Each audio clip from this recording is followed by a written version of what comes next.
Hi అండి, welcome to మాయా రుచులు. ఈరోజు రెసిపీ వచ్చేసి ఎంతో టేస్టీగా ఉండే బూరెల్లో పొంగిన ఇడ్లీ, దీనిలోకి బొంబాయి చట్నీ అండి. సూపర్గా ఉండే Bombay chutney Indian style street food recipe అండి. నేను కొత్తగా ఒక ఇంగ్రీడియంట్స్ వేస్ట్ చేశాను. ఇడ్లీ దూదిల్లాగా బూరెల్లా పొంగినవి. మీరు కూడా తప్పకుండా ట్రై చేయండి. ఇలా చట్నీ కూడా ప్రిపేర్ చేసుకోండి. ఈ రెండిటి కాంబినేషన్ సూపర్గా ఉంటుంది. దీనిలోకి కొద్దిగా కారప్పొడి తగిలించుకొని తిన్నారంటే రుచి మామూలుగా ఉండదండి, అదిరిపోతుంది. ఇంత టేస్టీ రెసిపీని ఎవరు మిస్ అవ్వకుండా వీడియోని కూడా ఎక్కడ స్కిప్ చేయకుండా చూడండి. ఈ టేస్టీ రెసిపీస్ ఎలా చేసుకోవాలో ఈరోజు వీడియోలో చూసేద్దాం. 1 కప్పు మినపగుళ్ళు వేసుకోవాలి. అదే కప్పుతో 1/2 కప్పు సగ్గుబియ్యం వేసుకోవాలండి. ఇలా వేసుకొని వాటర్ పోసుకొని శుభ్రంగా 4-5 సార్లు కడుక్కోవాలి.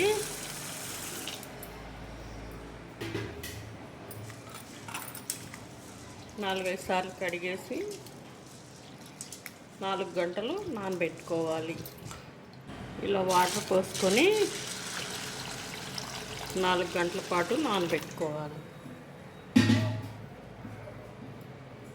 ఇలా మూత పెట్టేసుకొని పక్కన పెట్టేసుకోవాలి. ఇప్పుడు రవ్వను కూడా నానబెట్టుకుందాం. అదే కప్పుతో 2.5 కప్పు రవ్వ వేసుకోవాలి. ఇలా 2.5 కప్పు రవ్వ వేసుకొని ముందుగా ఇలా వాటర్ పోసుకోండి. రవ్వని ఇలా 2 నిమిషాలు నానబెడితే రవ్వ అంతా కిందకి పేరుకునేది, డస్ట్ అంతా వాటర్తో పాటు పైకి వస్తుంది.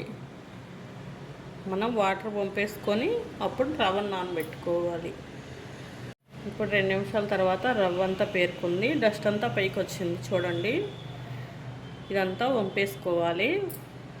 ఇలా రవ్వలోని వాటర్ అంతా వంపేసుకొని మళ్ళీ వాటర్ పోసుకొని నానబెట్టుకోవాలి.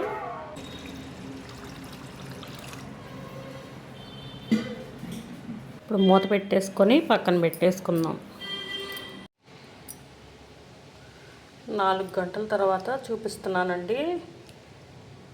పప్పు అనేది చక్కగా నానిపోయినాయి. ఇప్పుడు గ్రైండ్ చేసుకుందాం. నేనైతే గ్రైండర్లో వేస్తున్నానండి. మిక్సీ జార్లో అయినా వేసుకొని గ్రైండ్ చేసుకోవచ్చు.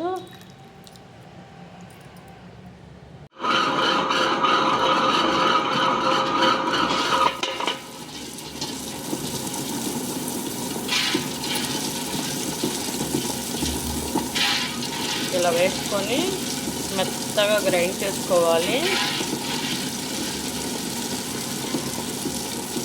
పిండి అనేది ఎంత మెత్తగా గ్రైండ్ చేసుకుంటే ఇడ్లీ అనేది అంత సాఫ్ట్గా ఉంటాయండి.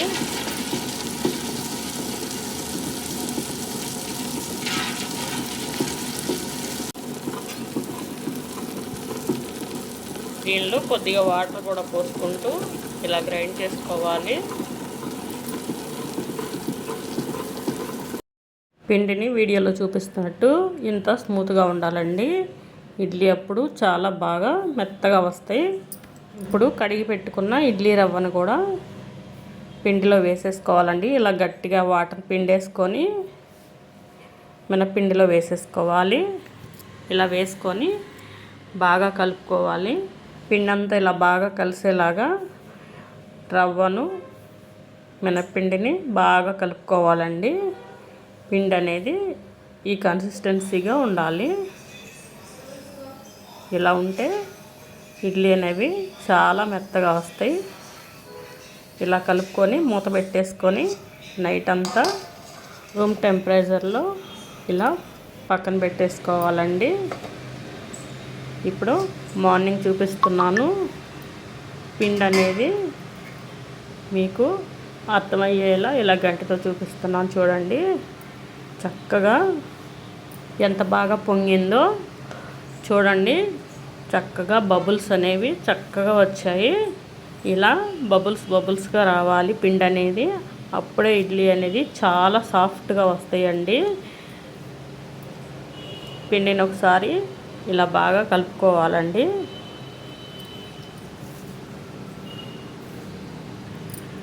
మీకు ఇప్పుడు దగ్గరగా చూపిస్తున్నాను చూడండి. బబుల్స్ అనేవి పిండిలో ఎంత బాగా కనిపిస్తున్నాయో. ఇలా రావాలి బబుల్స్.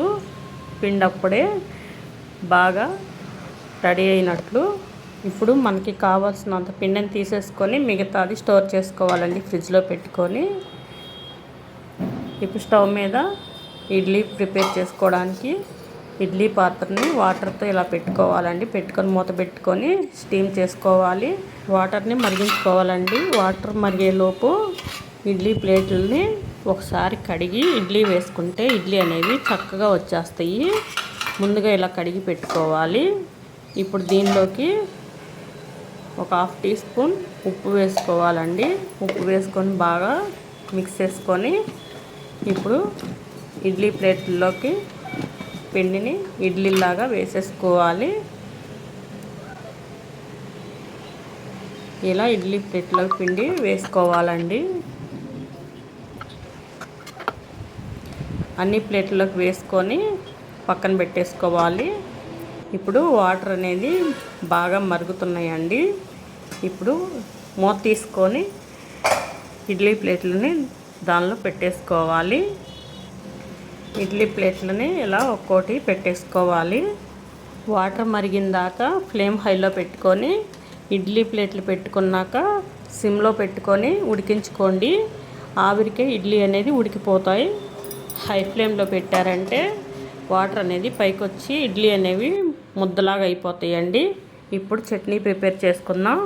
3 పచ్చిమిర్చి, 1 ఇంచ్ అల్లం ముక్కని ఇలా కచ్చబచ్చగా దంచుకొని పక్కన పెట్టుకోవాలి.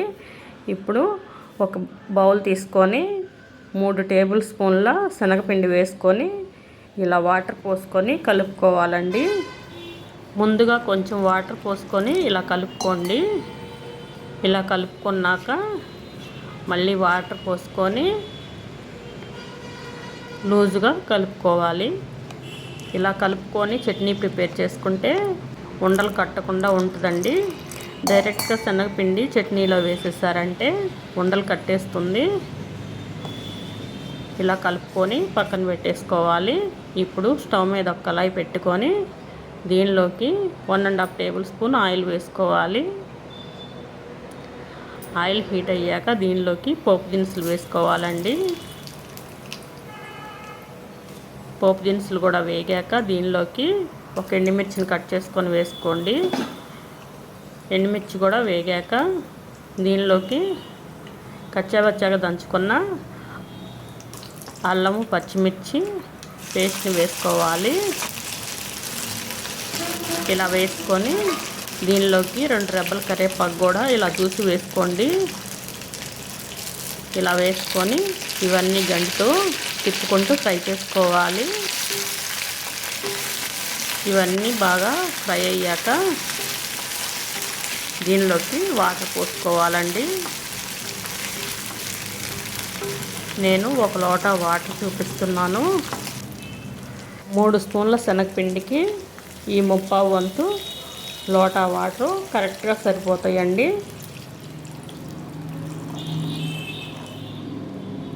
ఇలా 3/4 వంతు వాటర్ పోసుకొని 1/4 వంతు వాటర్ పక్కన పెట్టేసుకున్నాను. దీనిలోకి ఇప్పుడు రుచికి సరిపోను ఉప్పు వేసుకోవాలి. ఒక 1/4 టీ స్పూన్ పసుపు వేసుకోవాలి కలర్ కోసం అండి. ఇలా వేసుకొని గంటితో బాగా మిక్స్ చేసుకోవాలి. ఇప్పుడు వాటర్ అనేది బాగా ఇలా మరుగుతున్నప్పుడు మనం కలిపి పెట్టుకున్న శనగపిండిని వేసేసుకోవాలి.